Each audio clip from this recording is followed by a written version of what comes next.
If you don't have a basement but want to prepare for a nuclear emergency, you're not alone.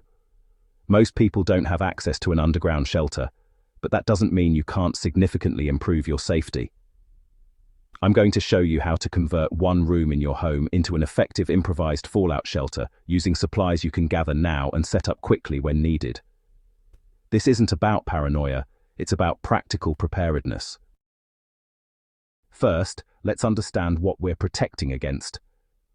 After a nuclear detonation, the primary danger for most people outside the immediate blast zone is radioactive fallout, dust and debris particles that emit harmful radiation. The good news?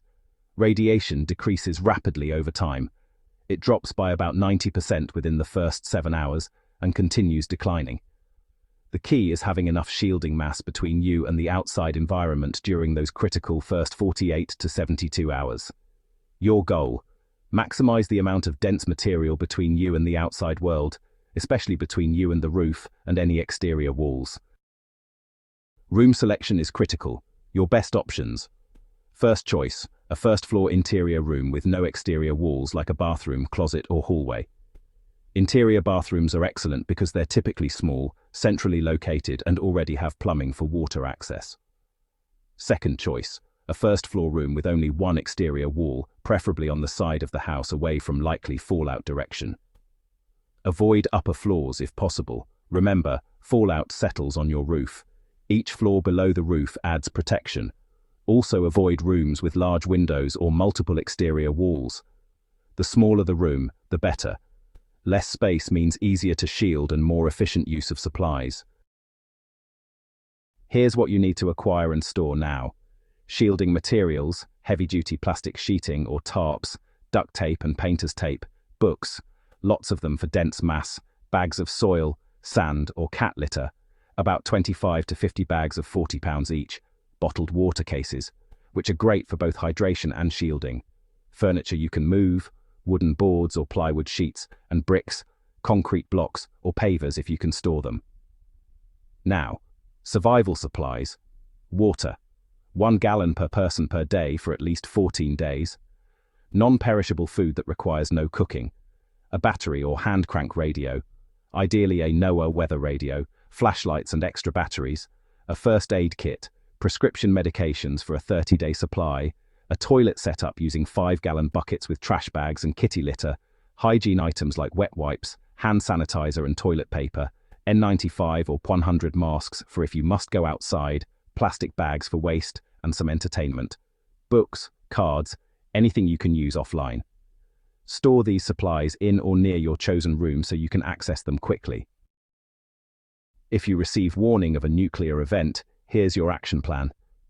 Step 1. Seal the room, and you'll want to do this within about 10 to 15 minutes. Move to your chosen room immediately. Use plastic sheeting and duct tape to seal any windows, vents, and gaps under doors. This reduces fallout dust infiltration. Don't worry about air. A typical room has enough for many hours, and honestly, it won't be perfectly airtight anyway. Step 2. Build your core shelter, which should take about 30 to 60 minutes. This is where you'll actually shelter. Think of it as building a fort within the room. Push heavy furniture against exterior walls, like dressers, bookcases, or filing cabinets. Create a low-profile shelter in the corner farthest from exterior walls. You might use a heavy table, desk, or even just mattresses propped up. The goal is to create a small space where you can lie down or sit, surrounded by maximum mass. Step 3. Add mass layers, and this part could take 60 to 90 minutes. Now stack your shielding materials. Line the exterior walls with cases of water, books, and sandbags from floor to ceiling if possible. Place water cases and sandbags on top of your core shelter structure. Fill bookcases with books and position them as walls. If you have a second floor above you, consider placing water cases and sandbags on the floor directly above your shelter position. Line interior walls with books and supplies. Every inch of mass counts. Step 4. Create your living space inside your shielded core. Lay down sleeping bags or blankets. Position food, water, and supplies within arm's reach. Set up your emergency toilet in the farthest corner of the room. Place your radio and flashlight where you can easily access them. Step 5. Final preparations. Fill all available containers with water from taps before you seal in. Bring in any pets. Have your radio tuned to emergency broadcasts. Mark your entry with tape on the outside showing occupied if you need to signal rescuers later. Let's talk about protection factor or PF. This measures how much radiation your shelter blocks. So if you're open outside, that's a PF of 1, basically no protection at all. Inside a frame house, you're looking at a PF of 2 to 3, but your improvised shelter in an interior room could give you a PF of 10 to 40, and with really excellent shielding, potentially up to 100. How do you maximize your PF? First, prioritize overhead protection. Fallout on your roof is your biggest threat. If you're physically able, place the heaviest materials above you, like water cases or sandbags on a table you're under, or even on the floor above you. Next, add mass to exterior walls. Every 1.5 inches of concrete or 6 inches of packed earth cuts radiation in half. Books, water, sand, it all adds up. Stay low. The lower in the room, the better, so consider lying down rather than sitting. And distance matters too. Keep as far from exterior walls as possible. Here's the general timeline.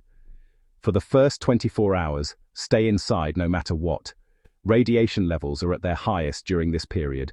Between 24 and 48 hours, you should remain sheltered, only coming out for life-threatening emergencies. After 48 to 72 hours, radiation has decreased significantly. You can briefly exit to gather supplies or check conditions, but try to minimize your time outside and definitely listen to official guidance. For 1 to 2 weeks, continue sheltering as much as possible, though brief necessary trips become safer. Your radio will provide official guidance on when it's safe to emerge. Don't guess. Wait for the all clear from authorities. A few critical points to keep in mind. Practice your setup by timing yourself setting up your shelter on a weekend. You'll quickly discover what works and what doesn't, so you can adjust your plan accordingly.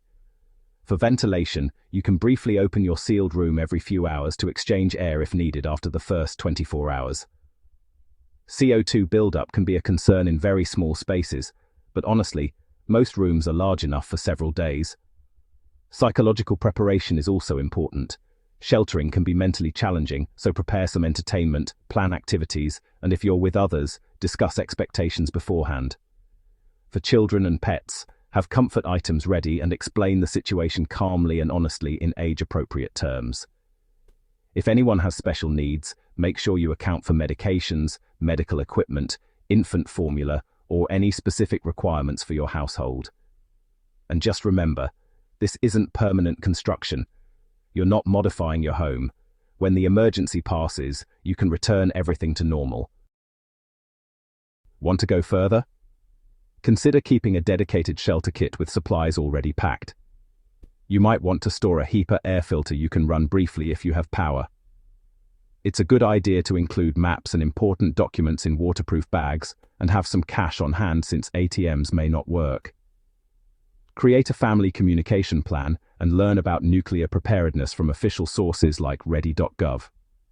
Remember, any shelter is better than no shelter at all. Even modest improvements in protection can make the difference between dangerous exposure and survivable conditions. Look, nobody really wants to think about nuclear emergencies. But preparedness isn't pessimism, it's responsibility. The same supplies that help you survive fallout will also serve you well in hurricanes, earthquakes, power outages, or honestly, any emergency. With planning and the right supplies, you can create meaningful protection even without a basement. The time to prepare is now, when there's no emergency and you can think clearly. If you found this helpful, please share it with others. Preparedness is a gift you give yourself and your loved ones.